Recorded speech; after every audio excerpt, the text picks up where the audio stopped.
യേശുക്രിസ്തുവിൻ്റെ നാമത്തിന് മഹത്വമുണ്ടാകട്ടെ. ഫെയ്ത്ത് വോയിസിലേക്ക് എല്ലാവരെയും ഞങ്ങൾ സ്വാഗതം ചെയ്യുന്നു.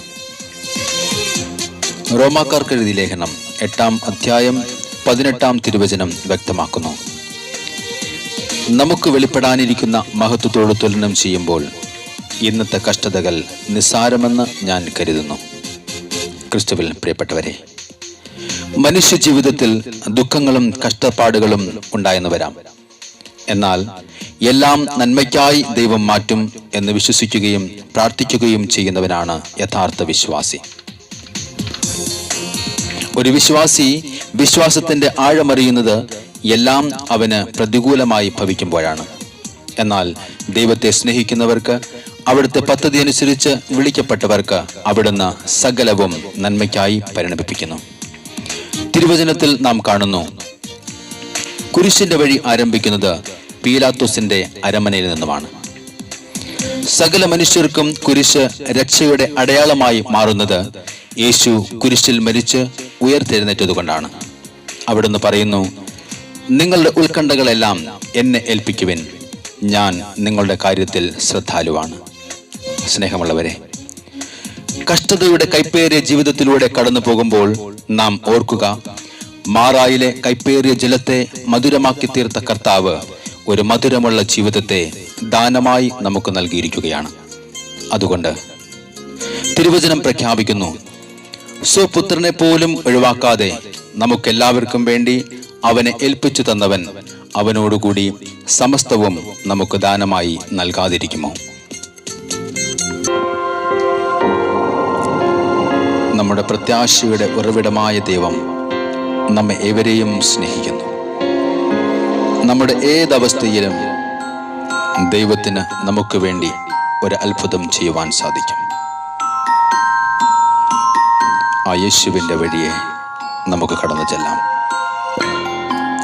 അവിടുന്ന് പറയുന്നു, ഞാനാകുന്നു വഴിയും സത്യവും ജീവനും.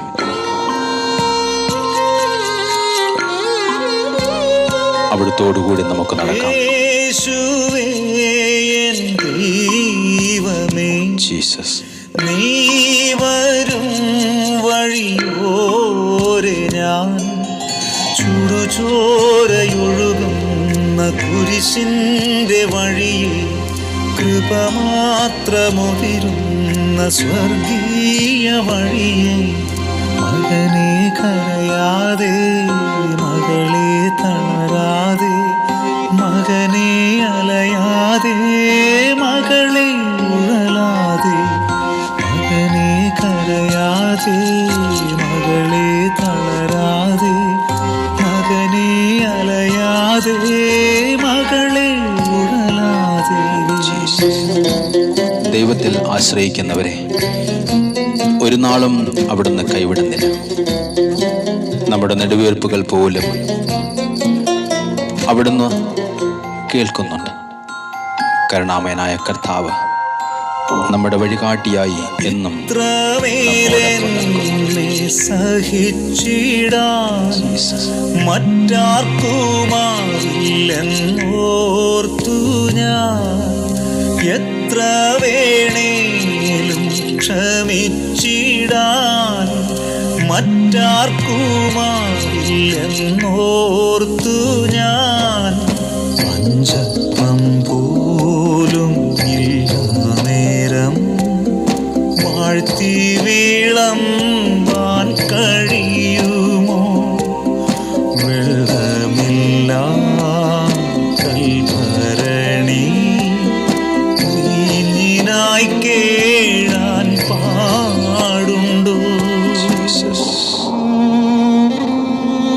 മകനെ കരയാതെ, മകളെ തളരാതെ, മകനെ അലയാതെ, മകളെ ഉഴലാതെ, മകനെ കരയാതെ, മകളെ തളരാതെ, മകനെ അലയാതെ, മകളെ ഉഴലാതെ. കർത്താവ് പറയുന്നു, ഞാനിതാ നിന്റെ ഹൃദയത്തിൽ വന്ന് മുട്ടി മുട്ടി വിളിക്കുന്നു. എൻ്റെ സ്വരം കേട്ട് നിന്റെ ഹൃദയം എനിക്കായി തുറക്കുമെങ്കിൽ ഞാൻ നിന്റെ ഉള്ളിൽ വരികയും നാം ഒന്നിച്ച് ഭക്ഷണം കഴിക്കുകയും ചെയ്യും. നമുക്ക് യേശുവിനെ നമ്മുടെ ഹൃദയത്തിലേക്ക് ക്ഷണിക്കാം. കൈപ്പേറും കാസനുകരുമ്പോൾ ഗത്സമേനെന്നറിഞ്ഞു ഞാൻ. നീങ്ങാത്ത മുൾകളാൽ മുറിയുമ്പോൾ ക്രൂശിതൻ വീണതോർത്തു ഞാൻ. എവിടെയൻ ദൈവമെന്ന ചോദ്യം ശല്യം ചെയ്യുന്നു. എങ്കിലുമീ പാനപാത്രം ചങ്കിലേന്തും എന്നാഥനായി. യേശുവേ എൻ ദൈവമേ, യേശുവേ എൻ ദൈവമേ, നീ വരും വഴിയോരെ ഞാൻ ചുടുചോരയൊഴുകുന്ന കുരിശിൻ്റെ വഴിയെ കൃപമാത്രമുതിരുന്ന സ്വർഗീയ വഴിയെ.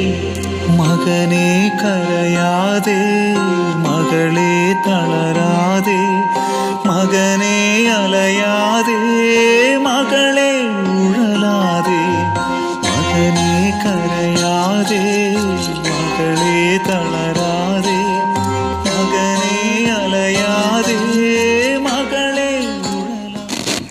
ഇന്നേ ദിവസം ഇത് കേട്ടുകൊണ്ടിരിക്കുന്ന സകലരും യേശുക്രിസ്തുവിൻ്റെ അനുഗ്രഹവും സംരക്ഷണവും ഉണ്ടാകട്ടെ എന്ന് യേശുക്രിസ്തുവിൻ്റെ നാമത്തിൽ ഞങ്ങൾ പ്രാർത്ഥിക്കുന്നു.